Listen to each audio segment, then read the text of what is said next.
Welcome everyone to another reading stream. I'm going to be the original plan was to just read 2 chapters tonight, but because I'm trying to get this book finished before the first week of my classes begins, I'm reading 3 chapters tonight instead of just 2. My vocal cords are likely going to hate me because chapter 27 is like 20 to 22 pages long. So it is one of the longest chapters in this book. So I'll be reading that, plus chapter 28, plus chapter 29. And then next week, by Thursday, I should have the book completed.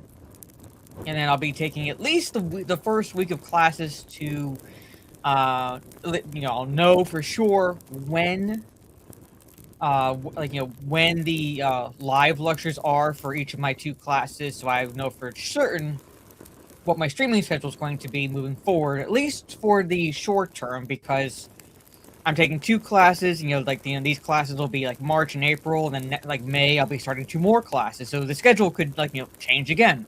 I have no idea. Chances are it will. That'll be my luck. So pretty much the streaming schedule is going to be at the mercy of the classes I'm taking. Let's just say that moving forward. Anyway, but without further ado, because I'm going to be reading 3 chapters tonight instead of just 2, let's dive right into chapter 27. Now, where we left off, remember, basically there is a very bold plan in place for the Spartans to not only infiltrate a Covenant ship, but basically to commandeer it, take it to the Covenant home world, and capture its leadership. Capture, not kill. So, let's just dive right into this. The firing range was uncharacteristically quiet. I cannot speak tonight. Normally, the air would be filled with noise. The sharp, staccato crackle of atomic weapons fire, the urgent yells of soldiers practicing combat operations, and the barked, curse-laden orders of drill instructors. John frowned as he guided the Warthog to the security checkpoints. The silence on the combat range was somehow unsettling. Even more unsettling were the extra security personnel. Today, there were 3 times the normal number of MPs patrolling the gates. John parked the Warthog and was approached by a trio of MPs. "State your business here, sir," the lead MP demanded. Without a word, John handed over his papers. Orders direct from the top brass. The MP visibly stiffened. "Sir, my apologies. Dr. Halsey and the others are waiting for you at the P&R area." The guard saluted and waved the gate open. On survey maps, the combat training range was listed as UNSC Military Reservation 01478-Bravo. Or B. Sorry, I'm used to the phonetic alphabet in the military. The soldiers who trained there had a different name for it. Painland. John knew the facility well. A great deal of the Spartans' early training had taken place there. The range was divided into 3 areas. A live-fire obstacle course, a target practice range, and the PNR, prep and recovery area, which more often than not doubled as an emergency first aid station. John had spent plenty of time in the aid station during his training. The Master Chief walked briskly to the prefabricated structure. Another pair of MP's MA-5B assault rifles at the ready, double-checked his credentials before they admitted him to the building. "Ah, here at last," said an unfamiliar voice. "Let's go, son, on the double, if you please." John paused. The speaker was an older man, at least in his 60s, in the overalls and lab coat of a ship's doctor. No rank insignia, though, John thought with a twinge of concern. For a moment, the image of his fellow Spartans, very young and clubbing, kicking, and beating ununiformed instructors into unconsciousness, flashed into his memory with crystal clarity. "Who are you, sir?" he asked, his voice cautious. "I'm a captain in the UNSC Navy, son," the man said with a thin-lipped smile. "And I've no time for spit and polish today. Let's go." "A captain, and new orders." "Good. Yes, sir." The captain in the lab coat escorted him into the PNR's medical bay. "Undress, please," the man said. John quickly disrobed, then stacked his neatly folded uniform on a nearby gurney. The captain stepped back behind him and began to swab John's neck and the back of his head with a foul-smelling liquid. The liquid felt ice-cold on his skin. A moment later, Dr. Halsey entered. "This will just take a moment, Master Chief. We're going to upgrade a few components in your standard-issue neural interface. Lie back and remain still, please." The Master Chief did as she said. The technician sprayed a topical anesthetic on his neck. The skin tingled, then went cold and numb. The Master Chief felt layers of skin incised and then a series of distinct clicking sounds that echoed through his skull. There was a brief laser pulse and another spray. He saw sparks, felt the room spin, then a sense of vertigo. His vision blurred, he blinked rapidly, and it quickly returned to normal. Good, the procedure is complete, Dr. Halsey said. Please follow me. The captain handed the Master Chief a paper gown. He slipped it on and followed the doctor outside. A field command dome had been assembled on the range. Its white fabric walls rippled in the breeze. 10 MPs stood around the structure, assault rifles in hand. The Master Chief noted these weren't regular Marines. They wore the gold common insignia of Special Forces Orbital Drop Shock Troopers. ODST. Hell Jumpers. Tough and iron disciplined. A flash of memory. The blood of troops just like these soaking into the mats of a boxing ring. John felt his adrenaline spike as soon as he saw the soldiers. Again, welcome everyone. Dr. Halsey approached the MP at the entrance and presented her credentials.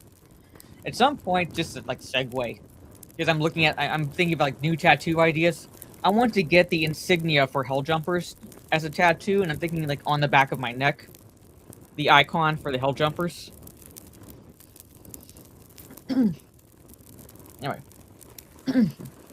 they accepted them and scanned her retina and voice print, then did the same to the Master Chief. Once they confirmed his identity, they immediately saluted, which was technically unnecessary, as the Master Chief was out of uniform. He did them the courtesy of returning their salutes. The soldiers kept looking around, scanning the field, as if they were expecting something to happen. John's discomfort grew. Not much spooked an orbital drop shock trooper. Dr. Halsey led the Master Chief inside. In the center of the dome stood an empty suit of Mjolnir armor, suspended between two pillars on a raised platform. The Master Chief knew it was not his suit. His, after years of use, had dents and scratches in the alloy plates, and the once iridescent green finish had dulled to a worn olive brown. This suit was spotless, and its surface possessed a subtle metallic sheen. He noted the armor plates were slightly thicker, and the black underlayers had a more convoluted weave of components. The fusion pack was half again as large, and tiny luminous slits glowed near the articulation points. This is the real Mjolnir, Dr. Halsey whispered to him. What you have been using was only a fraction of what the armor should be. This, she turned to the Master Chief, is everything I had always dreamed it could be. Please put the suit on. The Master Chief stripped the paper gown off, and with the help of a pair of technicians, donned the armor components. Dr. Halsey averted her eyes. Although the armor's components were bulkier and heavier than his old suit, once assembled and activated, they felt light as air. The armor was a perfect fit. The biolayer warmed and adhered to his skin, then cooled as the temperature difference between the suit and his skin equalized.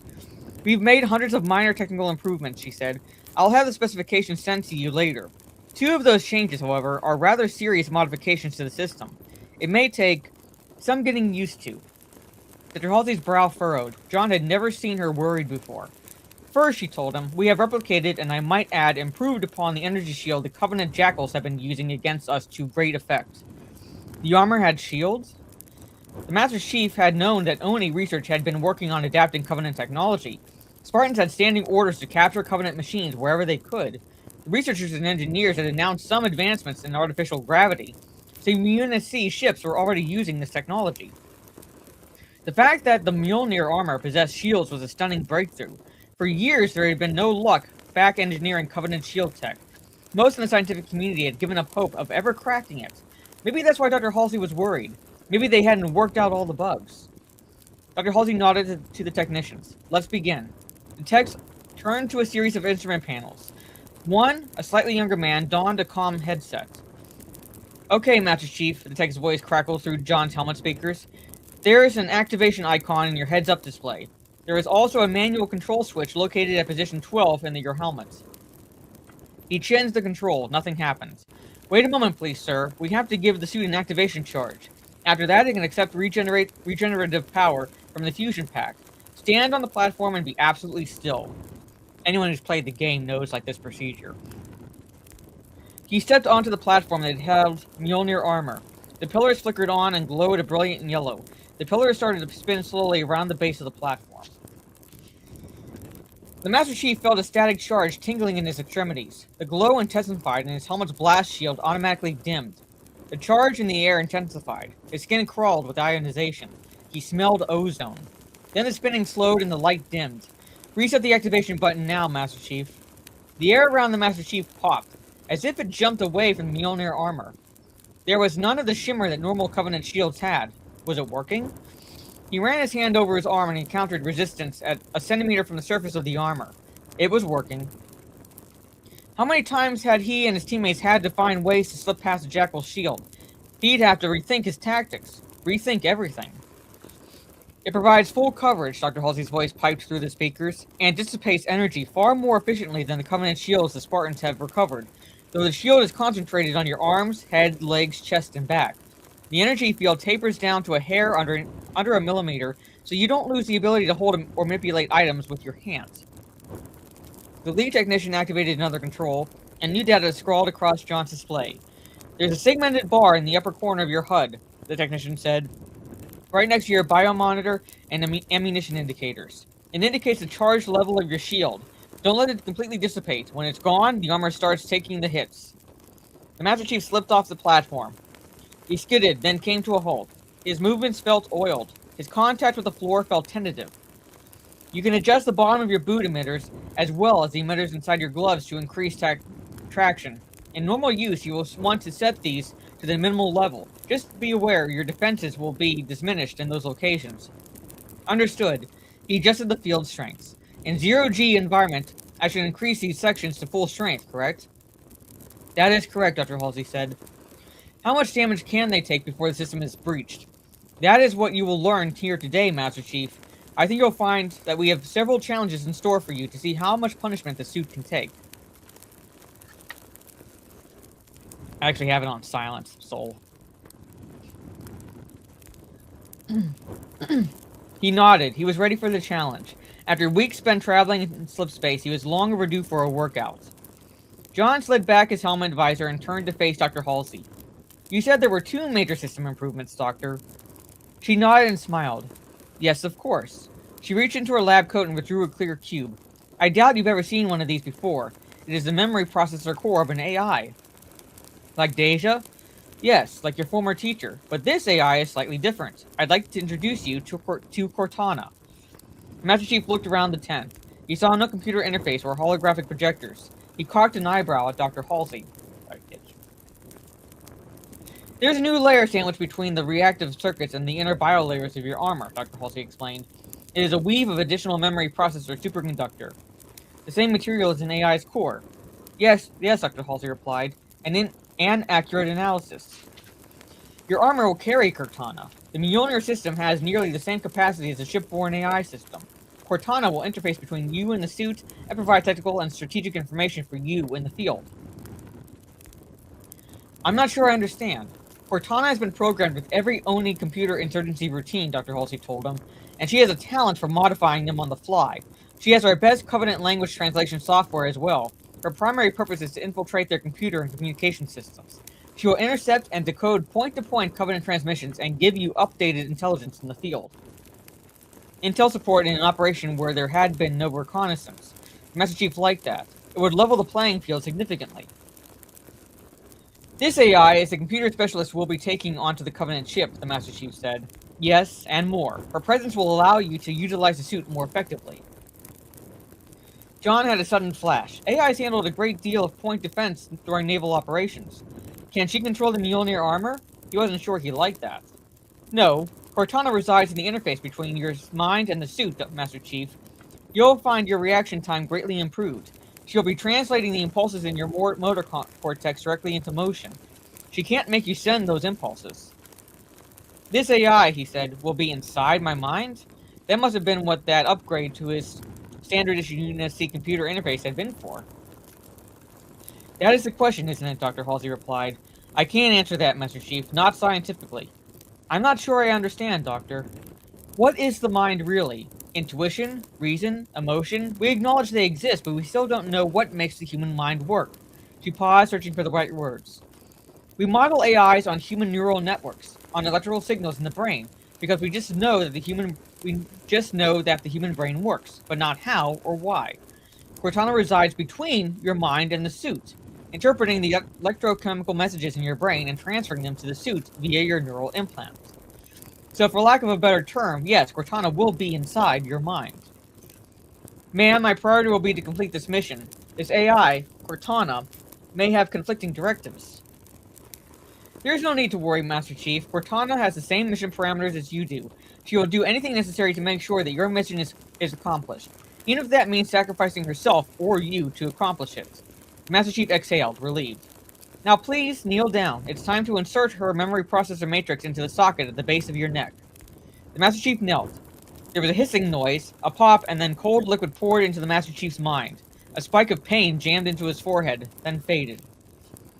Not a lot of room in here, a smooth female voice said. Hello, Master Chief. Did this AI have a rank? Certainly she was not a civilian or a fellow soldier. Should he treat her like any other piece of Unicy-issued equipment? Then again, he treated his equipment with respect it deserved. He made sure every gun and knife was cleaned and inspected after every mission. It was unsettling. He could hear Cortana's voice through his helmet speakers, but it also felt like she was speaking inside his head. Hello, Cortana. I'm detecting a high degree of cerebral cortex activity. You're not the muscle-bound automatons the press makes you out to be. Automaton? The Master Chief whispered. Interesting choice of words for an artificial intelligence. Dr. Halsey watched the Master Chief with great interest. You must forgive Cortana, Master Chief. She is somewhat high-spirited. You may have to allow for behavioral quirks. Yes, ma'am. I'm gonna take a quick water break. Yes. This chapter is a little bit on the long side. So I don't lose my voice, which is reading one chapter.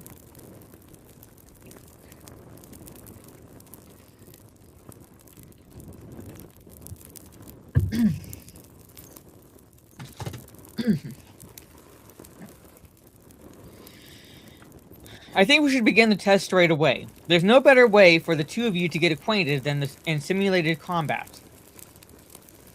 No one said anything about combat, Cortana said. The Oni brass have arranged a test for you and the new Mjolnir system, Dr. Halsey said. There are some that believe you two are not up to our proposed mission.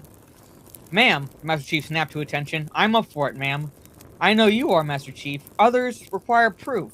She looked around at the shadows cast by the Marines outside the fabric walls of the command dome. You hardly need a reminder to be prepared for anything, but stay on your guard just the same. Dr. Halsey's voice dropped to a whisper. I think some of the Oni brass would prefer to see you fail this test, Master Chief, and they may have arranged to make sure you do, regardless of your performance. I won't fail, Doctor. Her forehead wrinkled with worry lines, but then they quickly disappeared.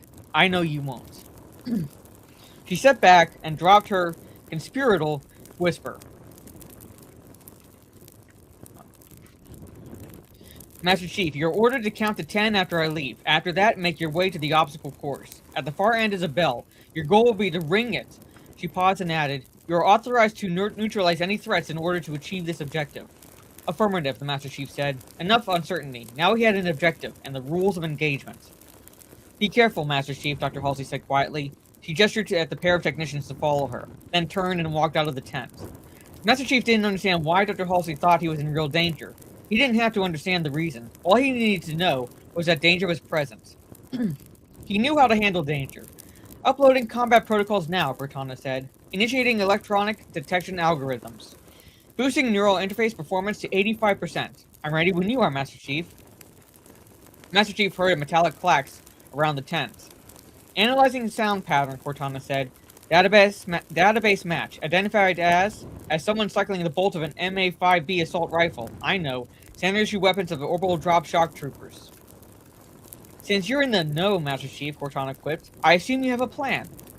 John snapped his helmet visor back down and sealed the armor's environment system. Yes. Presumably your plan doesn't involve getting shot. No. So what's the plan? Cortana sounded worried. I'm going to finish counting to 10. John heard Cortana sigh in frustration. John shook his head in puzzlement. He'd never encountered a so-called smart AI before. Cortana sounded like a human. Worse, she sounded like a civilian. This was going to take a lot of getting used to. Shadows moved along the wall of the tent, motion from outside. 8. There was a snag in this mission, and he hadn't even reached the obstacle course. He would have to engage his fellow soldiers. He pushed aside any questions about why. He had his orders, and he would follow them. He had dealt with ODSTs before. 9. 3 soldiers entered the tent, moving in slow motion, black armored figures, helmets snug over their faces, crouched low, and their rifles leveled. 2 took flanking positions. The one in the middle opened fire. 10. The Master Chief blurred into motion. He dove from the activation platform, and before the soldiers could adjust their aim, landed in their midst. He rolled to his feet right next to the soldier who fired first and grabbed the man's rifle. John brutally yanked the weapon away from the soldier. There was a loud cracking sound as the man's shoulder dislocated. The wounded trooper stumbled forward off balance. John spun the rifle and slammed the butt of the weapon into the soldier's side. The man exhaled explosively as his ribs cracked. He grunted and fell unceremoniously to the floor, unconscious. John spun to face the left flank gunner, assault rifle leveled at the man's head instantly.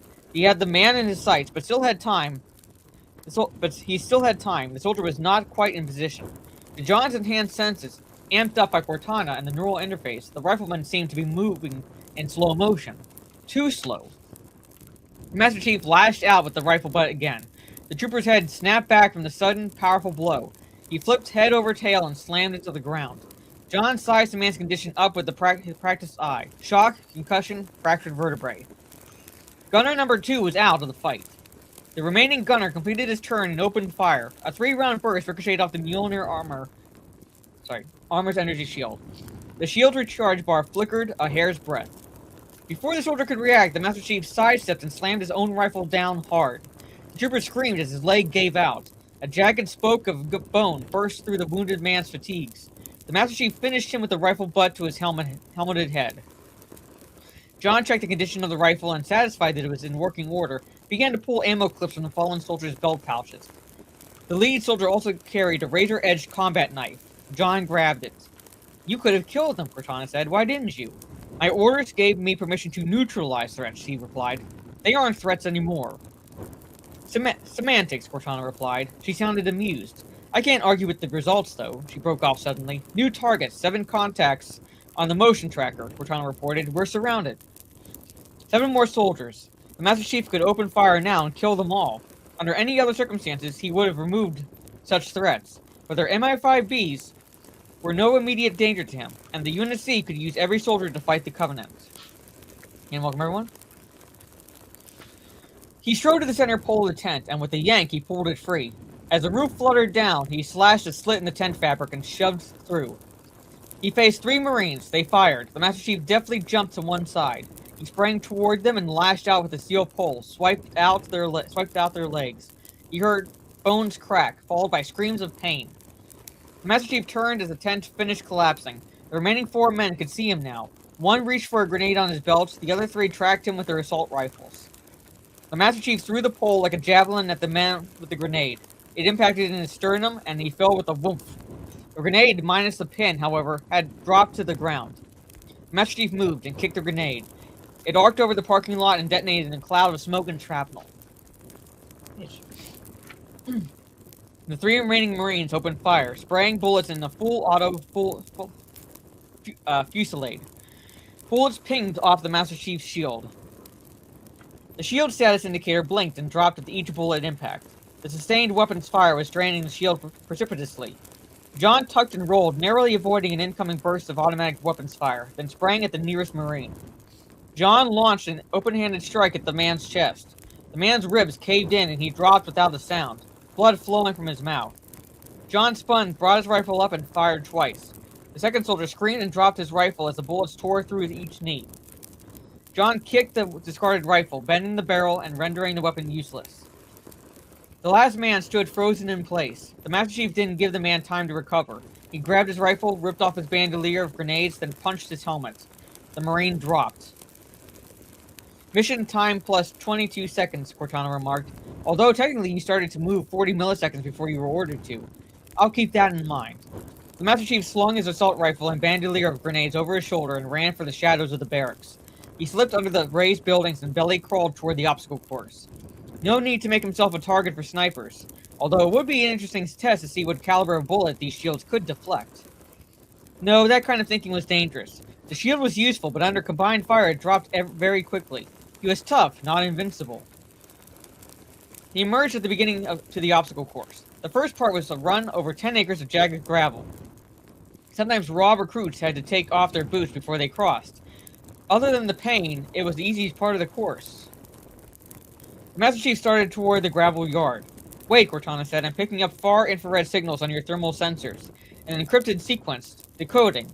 Yes, there. It's an activation signal for a Lotus mine. They've mined the field, Master Chief. Master Chief froze. He'd used Lotus mines before and knew the damage they could inflict. The shaped charges ripped through the armor plate of a tank like it was no thicker than an orange peel. This would slow him down considerably. Not crossing the obstacle course was no option. He had his orders. He wouldn't cheat and go around. He had to prove that he and Cortana were up to this test. Any ideas, he asked? I thought you'd never ask, Cortana replied. Find the position of one mine, and I can estimate the rough position of the others based on the standard randomization procedure used by UNSC engineers. Understood. The Master Chief grabbed a grenade, pulled the pin, counted to 3, and lobbed it into the middle of the field. It bounced and exploded, sending a shock wave through the ground, tripping 2 of the Lotus mines. Twin plumes of gravel and dust shot into the air. The detonation shook his teeth. He wondered if the armor's shields could have survived that. He didn't want to find out while he was still inside the thing. He boosted the field strength on the bottom of his boots to full. Cortana overlaid a grid on his heads-up display. Lines flickered as she ran through the possible permutations. Got a match, she said. 24 red circles appeared on his display. That's 93% accurate, the best I can do. There are never any guarantees, the Master Chief replied. He stepped onto the gravel, taking short, deliberate steps. With the shields activated on the bottoms of his boots, he felt like he was skating on greased ice. He kept his head down, picking his way between red dots on his display. If Cortana was wrong, he probably wouldn't even know it. The Master Chief saw the gravel had ended. He looked up. He had made it. Thank you, Cortana. Well done. You're welcome, her voice trailed off, picking up scrambled radio frequencies on the D-band. Encrypted orders from this facility to Fairchild Airfield. They're using a personal code words, too, so I can't tell what they're up to. Whatever it is, I don't like it. Keep your ears open. I always do. He ran to the next section of the obstacle course, the razor field. Here recruits had to crawl in the mud under razor wire as their instructors fired live rounds over them. A lot of soldiers discovered whether they had the guts to deal with bullets singing a centimeter over their heads. Along either side of the course, there was something new. 3 30mm chain guns mounted on tripods. Weapons emplacements are targeting us, Chief, Cortana announced. The Master Chief wasn't about to wait and see if those chain guns had a minimum depth setting. He had no intention of crawling across the field and letting the chain guns' rapid rate of fire chip away at his shields. The chain guns clicked and started to turn. He sprinted to the nearest tripod-mounted gun. He opened fire with his assault rifle, shot the lines that powered the servos, then spun the chain gun around to face the others. He crouched behind the blast shield and unloaded on the adjacent gun. Chain guns were notoriously hard to aim. They were best known for their ability to fill the air with gunfire. Cortana adjusted his targeting reticle to sync up with the chain gun. With her help, he hit the adjacent weapon emplacements. Gun guided a stream of fire into the gun's ammo packs. Moments later, in a cloud of fire and smoke, the guns fell silent, then toppled. The Master Chief ducked, primed a grenade, and hurled it at the closest of the remaining automated weapons. The grenade sailed through the air, then detonated just above the autogun. Allergies. Chain gun destroyed, Cortana reported. 2 more grenades and the automated guns were out of commission. He noted that his shields had dropped by a quarter. He watched the status bar refill. He hadn't even known he had taken hits. That was sloppy. You seem to have the situation under control, Cortana said. I'm going to spend a few cycles and check something out. Permission granted, he said. I didn't ask, Master Chief, she replied. The cool liquid presence in his mind withdrew. Master Chief felt empty somehow. He ran through the razor fields, snapping through steel wire as if it were rotting string. Cortana's coolness once again flooded his thoughts. I just accessed SATCOM, she said. I'm using one of their satellites so I can get a better look at what's happening down here. There's a Skyhawk jump jet from Fairchild Field inbound. He stopped. The automatic cannons were one thing. Could the armor withstand air power like that? The Skyhawk had a quartet of 15mm cannons that made the chain guns look like pea shooters. They also had Scorpion missiles, designed to take out tanks. His answer? He couldn't do a thing against it. The Master Chief ran. He had to find cover. He sprinted to the next section of the course, the Pillars of Loki. It was a forest of 10-meter-tall poles spaced at random intervals. Typically, the poles had booby traps, sprung on, under, and between them, stun grenades, sharpened sticks, anything the instructors could dream up. The idea was to teach recruits to move slowly and keep their eyes open. The Master Chief had no time to search for the traps. He climbed up the first pole and balanced on top. He leaped to the next pole, teetered, regained his balance, then jumped to the next. His reflexes had to be perfect. He was landing a half-ton of man in armor on a wooden pole 10 centimeters in diameter. Motion tracking is picking up an incoming target at extreme range, Cortana warned. Velocity profile matches the Skyhawk, Chief. He turned, almost lost his balance, and had to shift back and forth to keep from falling. There was a dot on the horizon, and the faint rumble of thunder. In the blink of an eye, the dot had wings, and the Master Chief's thermal sensors picked up a plume of jet wash. In seconds, the Skyhawk closed, then opened fire with its 50mm cannons. He jumped. The wooden poles splintered into pulp. They were mowed down like so many blades of grass. The Master Chief rolled, ducked, and flattened himself on the earth. He caught a smattering of rounds, and his shield bar dropped to half. Those rounds would have penetrated his old suit instantly. Cortana said, I calculate we have 11 seconds before the Skyhawk can execute a maximum G-turn and make another pass. Master Chief got up and ran through the shattered remains of the poles. Napalm and sonic grenades popped around him, but he moved so fast he left the worst of the damage in his wake. They won't use their cannons next time, he said. They didn't take us out. They'll try the missiles. Perhaps, Cortana suggested, we should leave the course, find better cover. No, he said, we're going to win, by their rules. The last leg of the course was a sprint across an open field. In the distance, the Master Chief saw the bell on a tripod. He glanced over his shoulder. The Skyhawk was back and starting its run straight toward him. Even with his augmented speed, even with the Mjolnir armor, he'd never make it to the bell in time. He'd never make it alive. He turned to face the incoming jet. I'll need your help, Cortana, he said. Anything, she whispered. The Master Chief heard nervousness in the AI's voice. Calculate the inbound velocity of a Scorpion missile.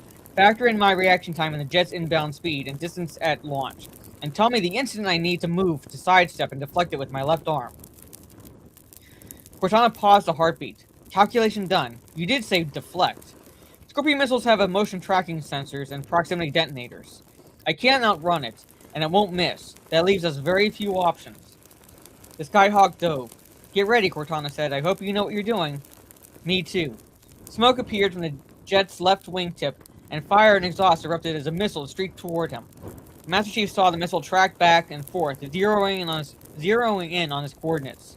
A shrill tone in his helmet warbled. The missile had a guidance lock on him. He chinned a control and the sound died out. The missile was fast. Faster than he was 10 times over. Now, Cortana said. They moved together. He shifted his muscles, and the Mjolnir, augmented by his link to Cortana, moved faster than he had ever moved before. His leg tensed and pushed him aside. His left arm came up and crossed his chest. The head of the missile was the only thing he saw. The air grew still and thickened. He continued to move his hand, palm open, in a slapping motion as fast as he could will his flesh to accelerate. The tip of the Scorpion missile passed a centimeter from his head. He reached out, fingertips brushed the metal casing, and slapped it aside. The Skyhawk jet screamed over his head. The Scorpion missile detonated. Pressure slammed through his body. The Master Chief flew 6 meters, spinning end over end, and landed flat on his back. He blinked and saw nothing but blackness. Was he dead? Had he lost? The shield status bar in his heads-up display pulsed weakly. It was completely drained. Then it blinked red and slowly started to refill. Blood was spattered across the inside of his helmet, and he tasted copper. He stood, his muscles screaming in protest. Run, Cortana said, before they come back for a look. The Master Chief got up and ran. As he passed the spot where he had stood to face down the missile, he saw a 2-meter deep crater. He could feel his Achilles tendon tear, but he didn't slow. He crossed a half-kilometer stretch in 17 seconds flat and skidded to a halt. The Master Chief grabbed the bell's cord and rang it 3 times. The pure tone was the most glorious sound he had ever heard. Over the comm channel, Dr. Halsey's voice broke. Test concluded. Call off your men, Colonel Ackerson. We've won. Well done, Master Chief. Magnificent. Stay there. I'm sending out a recovery team. Yes, ma'am, he replied, panting. The Master Chief scanned the sky for the Skyhawk. Nothing. It had gone. He knelt and let blood drip from his nose and mouth. He looked down at the bell and laughed. He knew that stainless steel dented shape. It was the same one he had rung that first day of boot. The day Chief Mendes had taught him about teamwork. Thank you, Cortana, he finally said. I couldn't have done it without you. You're welcome, Master Chief, she replied. And her voice full of mischief, she added, and no, you couldn't have done it without me. Today he had learned about a new kind of teamwork with Cortana. Dr. Halsey had given him a great gift. She had given him a weapon with which to destroy the Covenants. That ends chapter 27. 22 pages. Whew.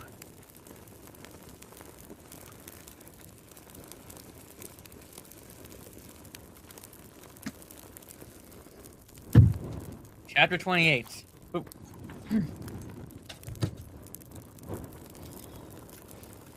Whew. Not as long, thankfully. Chapter 28. Cortana never rested. Although based approximately on a human mind, AIs had no need to sleep or dream. Dr. Halsey had thought she could keep Cortana occupied by checking the systems of the Pillar of Autumn, while she attended to her other secret projects. Her assumption was incorrect. While Cortana was intrigued with the unique design and workings of the ship, its preparation barely occupied a fraction of her processing power. She watched with the Pillar of Autumn's camera as Captain Keyes approached the ship in the shuttle pod. Lieutenant Hikawa left to greet him in the docking bay. From sea deck, Captain Keyes spoke over the intercom. Cortana, can we have power to move the ship? I'd like to get underway. She calculated the remaining reactor burn-in time and made an adjustment to run it hotter. The engine's final shakedown is in theta cycle, Cortana replied, operating well within normal parameters. Diverting 30% power to engines. Aye, sir.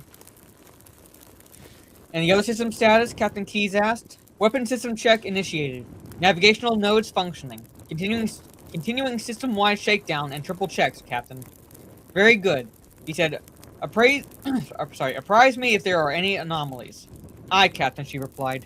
The comm channel snapped off. She continued her checks on the Pillar of Autumn as ordered.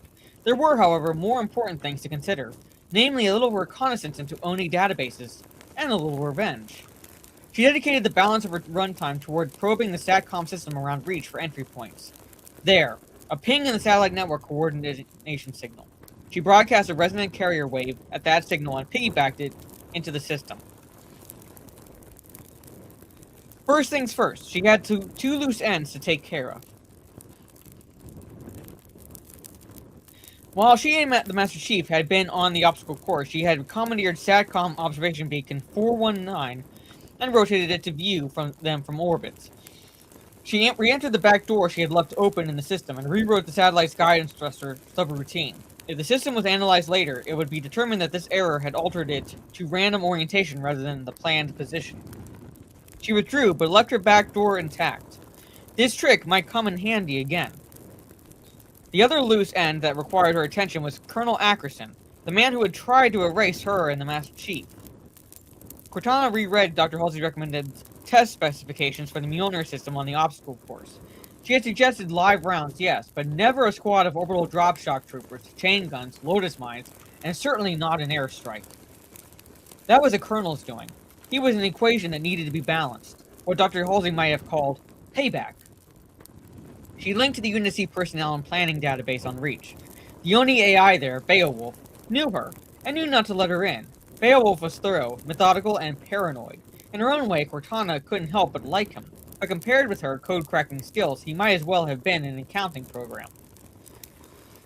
Cortana sent a rapid series of queries into the network node that processed housing transfer requests. A normally quiet node, she overloaded with 1 billion different pings per minute. The network attempted to recover and reconfigure, causing all nodes to lag, including Node 17, personnel records. She stepped in and inserted a spike wedge, a subroutine that looked like a normal incoming signal, but balanced any handshake protocol. She slipped in. The Colonel's CSV was impressive. He had survived 3 battles with the Covenant. Early in the war, he received a promotion and volunteered for a dozen Black Ops. For the last few years, however, his efforts had focused on political maneuvers, rather than battlefield tactics.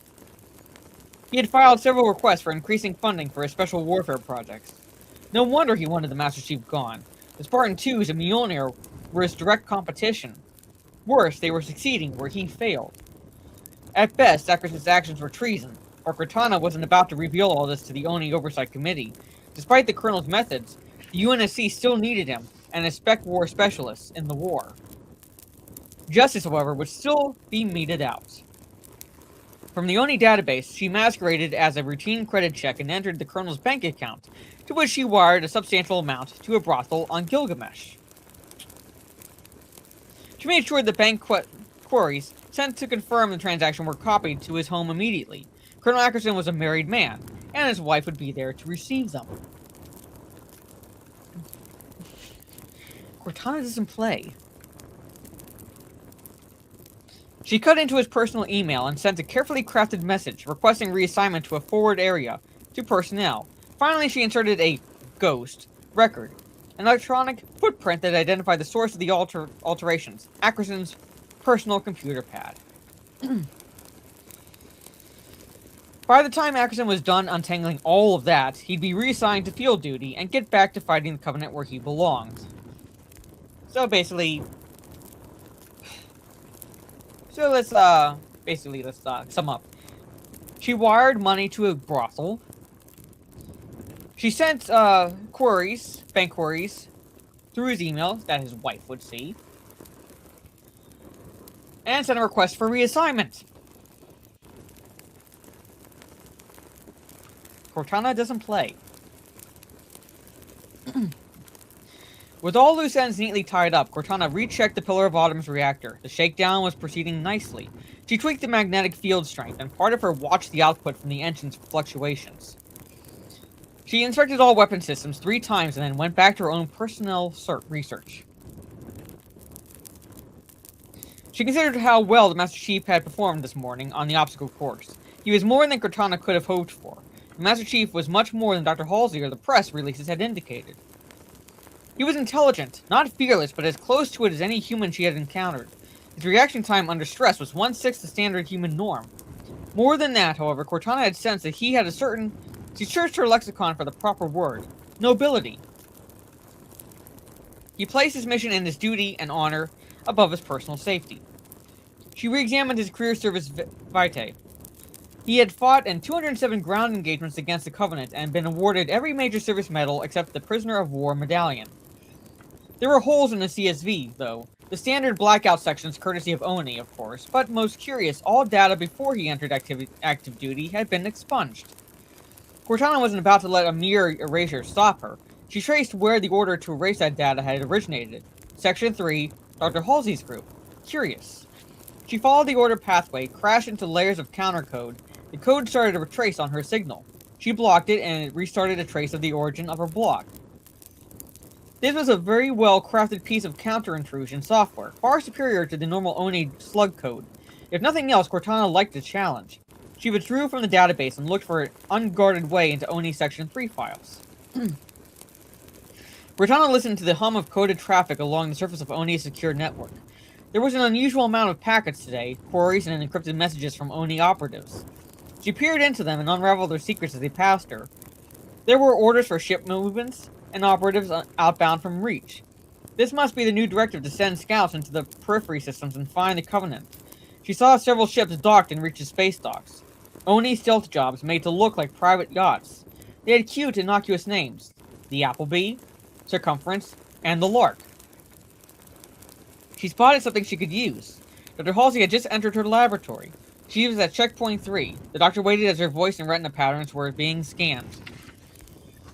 Cortana intercepted and killed the signal. The verification system resets. Please rescan retina, Dr. Halsey, the system requested, and repeat today's code phrase in a normal voice. Before Dr. Halsey could do this, Cortana sent her own files of Dr. Halsey's retina and voice scans. She had long ago copied them, and occasionally they came in handy. Section 3 verification opened for Cortana. She had only a second before the doctor spoke and overrode the previous entry access. Cortana, however, was a lightning strike in the system. She entered and searched and found what she wanted. Every piece of data on Spartan 117 was copied to her personal directory within 70 milliseconds. She withdrew from the Oni database, routing all traces of her queries back to her Ackerson ghost. She closed all connections and returned to the Pillar of Autumn. One quick check of the reactor, yes, operating within normal parameters, and she sent a complete report to Lieutenant Hall on the bridge. Cortana examined the Master Chief's complete CSV. She scanned backward through time, his performance data on the obstacle course, and the debriefing he had given at Oni headquarters. She paused and pondered the signal the Covenant had sent from Sigma Octanus 4. Intrigued, she tried to translate the sequence. The symbols looked tantalizingly familiar. Every algorithm and variation of the standard translation software she attempted, however, failed. Puzzled, she set it aside to examine later. She continued, absorbing the data from the Master Chief's files. She learned of the augmentations he and the other Spartans were made to endure, the brutal indoctrination and training they had received, and how he had been abducted at the age of 6, and a Flash clone used to replace him in an Oni Black Op. All of it had been authorized by Dr. Halsey. Cortana paused for a full 3 processor cycles, churning this new data through her ethics subroutines, not comprehending. How could Dr. Halsey, who was so concerned for her Spartans, have done this to them? Of course, because it was necessary. There was no other way to preserve the Unity against rebellion. Was Dr. Halsey a monster, or just doing what had to be done to protect humanity? Perhaps a little of both. Cortana erased her stolen files. No matter. Whatever the Master Chief had been through in the past, it was done. He was in Cortana's care now. She would do everything in her power, short of compromising their mission, to make sure nothing ever happened to him again. And thus ends chapter 28. And I'll be reading chapter 29 after I take a water break.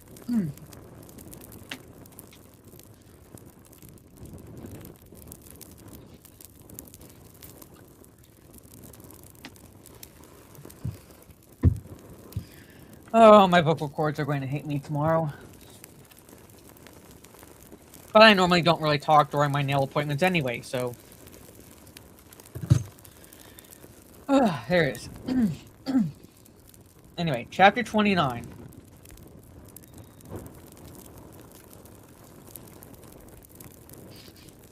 I can tell how well you were educated, Gravy. Anyway, chapter 29. I know, Golden Fox. Captain Keyes tapped the thrusters of the shuttle pod, Coda. The tiny craft rolled and the Pillar of Autumn came into view.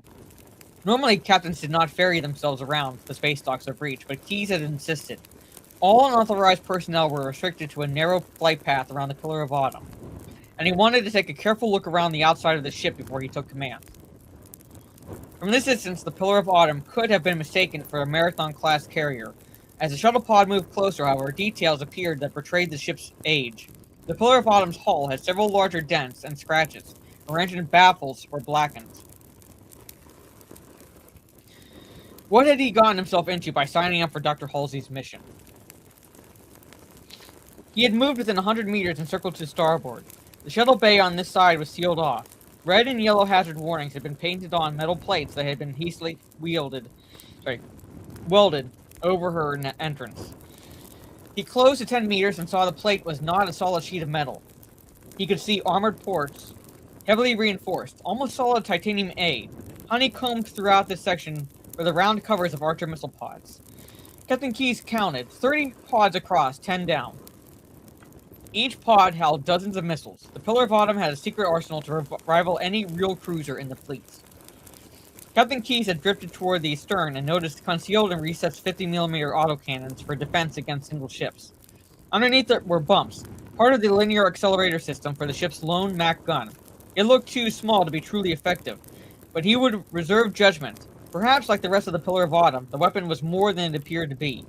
He certainly hoped so. Captain Keyes returned to the port side and drifted gently into the shuttle bay. He took note of 3 longsword single ships and 3 Pelican dropships in the bay. One of the Pelicans had double the normal armor plating and what looked like grappling attachments.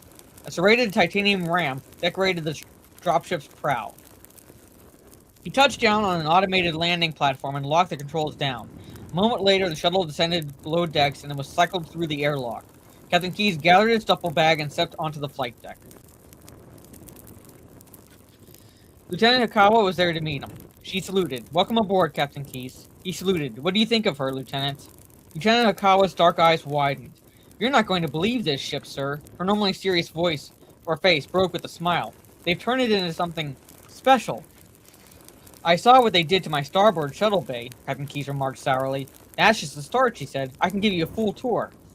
"Please," Captain Keyes said. He paused at an intercom. "Just one thing first, Lieutenant." He keyed the intercom. "Ensign Lovell, plot a course to the system's edge and move the Pillar of Autumn on an accelerating vector. We will jump to slipstream space as soon as we get there."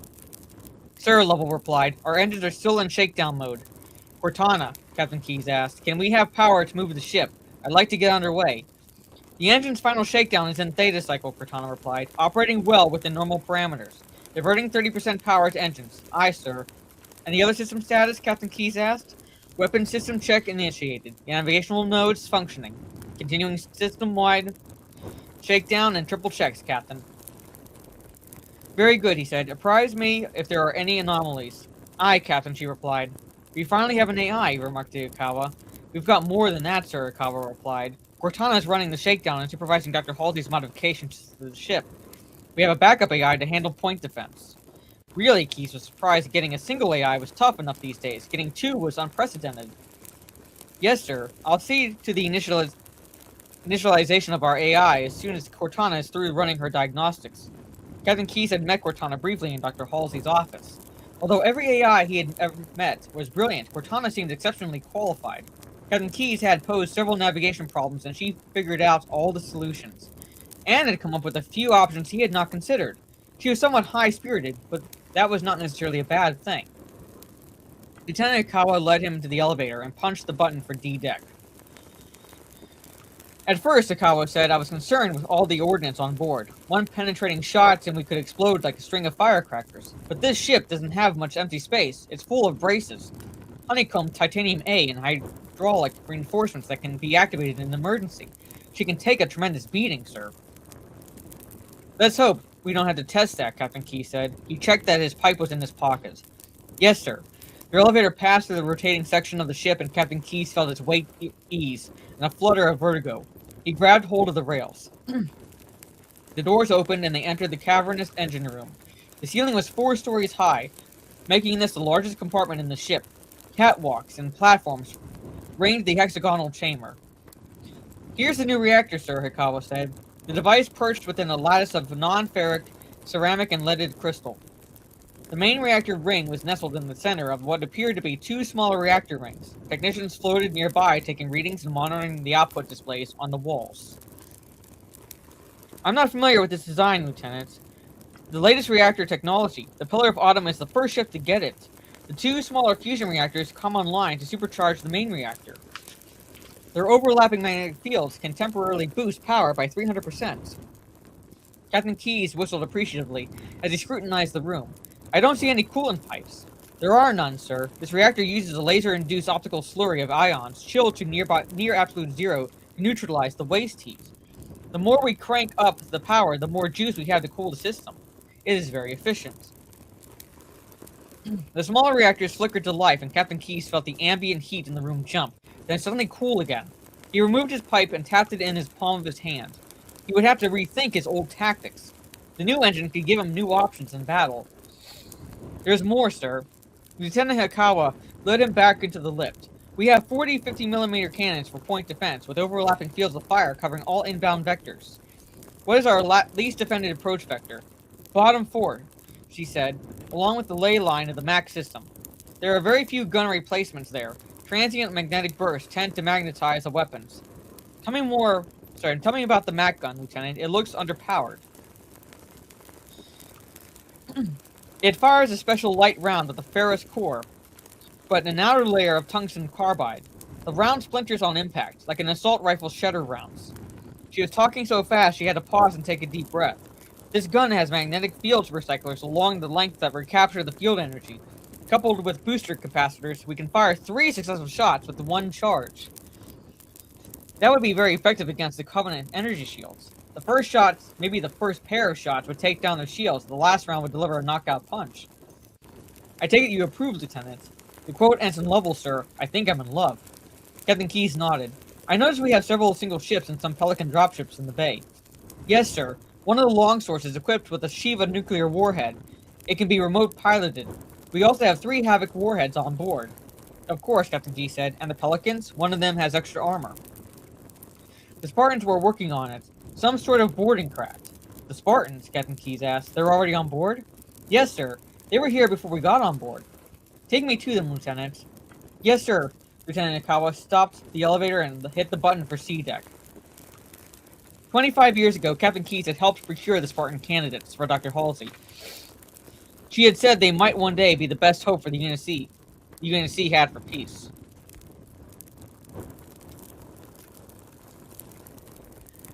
I'm with you, Golden Fox. At the time, he assumed that the doctor was prone to hyperbole, but it appeared that she had been correct. That didn't make what they had done right, though. His complicity in those kidnappings still haunted him. The elevator doors opened. The primary storage bay had been converted into barracks for the 25 Spartans. Every one of them wore Mjolnir battle armor. They looked alien to him. Part machine, part titan, but completely inhuman. The room was filled with motion. Spartans unpacking crates, others cleaned and field stripped their assault rifles, and a pair of them practiced hand-to-hand combat. Captain Keyes could barely follow their motions. They were so fast, no hesitation. Strike and block and counter-strike. Their movements were a continuous stream of rapid-fire blurs. Captain Keyes had seen the news feeds and heard the rumors like everyone in the fleet. The Spartans were near mythological figures in the military. They were supposed to be superhuman soldiers, invulnerable and indestructible. And it was almost the truth. Dr. Halsey had shown him their operational records. Between the Spartans and the refitted Pillar of Autumn, Captain Keyes was beginning to believe Dr. Halsey's long-shot mission might work after all. "Captain on the deck," one of the Spartans shouted. Every Spartan stopped and snapped to attention. "As you were," he said. The Spartans relaxed slightly. One turned and strode toward him. "Master Chief Spartan 117 reporting his orders, sir." The armored giant paused, and for a moment Keyes thought the Spartan looked uncomfortable. "Sir, I regret the unit..." There goes my voice. "I regret the unit was not able to ask your permission to come aboard. Vice Admiral Stanforth insisted we keep our presence off the comm channels and computer networks." Captain Keyes found the reflective faceplates of the Spartans' helmets disconcerted. It was impossible to read their features. "Quite all right, Master Chief. I just wanted to extend my regards. If you or your men need anything, let me know." "Yes, sir," the Master Chief said. An awkward moment of silence passed. Captain Keyes felt like he didn't belong here, an intruder in a very exclusive club. "Well, Master Chief, I'll be on the bridge." "Sir," the Master Chief saluted. Captain Keyes returned the salute and left with Lieutenant Hikawa. When the elevator doors closed, Lieutenant Hikawa said, "Do you think... with all due respect to the Spartans, sir, don't you think they're strange?" "Strange? Yes, Lieutenant, you might act a little strange if you'd seen and been through as much as they had. Some people say they're not even humans in those suits, that they're just machines." "They're human," Captain Keyes said. The elevator doors parted and Captain Keyes stepped onto the bridge. It was much smaller than he was accustomed to. The command chair was only a meter from the other stations. View screens dominated the room, and a massive curved window afforded a panoramic view of the stars. "Status reports," Captain Keyes ordered. Lieutenant Dominique spoke first. "Communication systems are green, sir. Monitoring fleet comm reach traffic. No new orders." Dominique had gotten his hair shorn since he had been on the Iroquois. He'd also had a new tattoo around his left wrist. The wavy lines of a belt facile function. "Reaction shakedown 80% complete," Lieutenant Hall reported. "Oxygen, power, rotation, and pressure all green lights, sir." She smiled, but it wasn't like before. An automatic gesture. She seemed genuinely happy. Lieutenant Ikawa took her seat and strapped in. She gathered her black hair and tied it into a knot. "Weapons panel shows green, sir. Mac gun capacitors at 0 charge." Ensign level finally reported. "Navigation and sensor systems online, Captain, and all green. Ready for your orders." Lovell was completely focused on his station. A small hologram of Cortana flickered on the AI pedestal near navigation. "Engine shakedown running smoothly, Captain," she said. "All personnel on board. You have half power now if you wish to move the ship. Fujikawa Shaw generators online. You can take us into the ship's slipstream at your pleasure." "Very good," Captain Keyes said. Keyes surveyed his crew, pleased at how they had sharpened up after Sigma Octanus. Gone were the bleary, haggard expressions and the tentative, nervous mannerisms. Good, he thought. We're going to need everyone at the top of their game now. The crew had been briefed on their mission. Part of it anyway. Captain Keyes had insisted. They were told they would be attempting to capture Covenant technology with an aim to disabling one of the alien ships and bringing it back intact. What the crew didn't know were the stakes. "Approaching the system's edge," Ensign Lovell reported, ready to generate a slipstream. "Captain," Lieutenant Dominic cried, "incoming Alpha priority transmission from Fleet Comm HQ at Reach. Sir, they're under Covenant attack." I'm going to leave you all with that cliffhanger.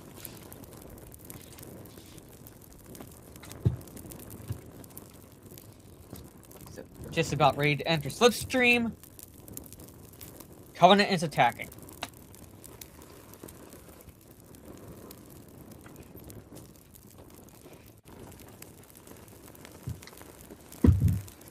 So, that is chapters 27 through 29.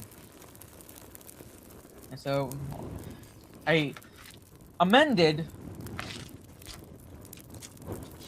the streams coming up, and so next stream will be chapters 30 through 33, and then the final reading stream of Halo: The Fall of Reach will be chapter 34 through the epilogue. So we're nearly done. So next stream, next Tuesday, 4 chapters. 4 chapters. So 30 through 33. And then the last reading stream for the Halo book, 3 chapters plus an epilogue. So like I said, nearly there. Nearly there. So, I'm hoping I still have a voice for when my classes start. But we'll see. At any rate, ladies and gentlemen, thank you all for hanging out with me. Tomorrow, I'm planning on being live in the evening, playing... I'm looking at I was gifted a bunch of indie games, indie horror games. So I'm looking through them and figuring out which one I'm going to try. I think I've narrowed it down. So basically, like a hangout stream, essentially, where I'm testing out this indie survival horror game. Because Saturday, I'm planning on seeing the Psycho Killer movie. Unlike the Mortuary Assistant, it's actually playing at my local theater with multiple show times. So, I'm planning on seeing it Saturday afternoon. So, it's easier for me to stream Friday evening rather than Saturday afternoon. So, I'm going to use Saturday to see the movie, and then Saturday evening for a watch party on my Discord. So, tomorrow, I'll see you again on my YouTube, Kick, and Twitch for a gaming stream. Sunday evening should Talk Nerdy to Us unless anything changes. Should be on my Nerdy Homes channel this coming Sunday at 8:30 p.m. Eastern, and then relatively back to a streaming schedule. Like I said, I'm hoping to know at least this coming week what my official schedule is. I only know the one class, and that's Tuesdays. That's it. The other class, I'm waiting for the professor to update the announcements, so I know what to expect. But right as of now, Tuesdays will be out for the next couple months or so. For any streams. Which means that the reading streams will be relegated to one stream a week. 1 day a week, I should say. One day a week. And so I'll figure what that is when I know for sure. So yeah, so next week is essentially the last of the normal streaming schedules I have until the classes starts. So Monday will be Borderlands, Tuesdays and Thursdays the reading streams, Wednesday Borderlands, and then Friday, the official release of Resident Evil 9, which I will be playing the day it drops. So basically that Friday evening, I will be playing Resident Evil 9. Moving forward. So take care, everyone. Have a good rest of your day or evening wherever you are in the world, and I will see you all tomorrow evening on my YouTube, Kick, and Twitch for some indie survival horror. Take care, stay safe, and peace.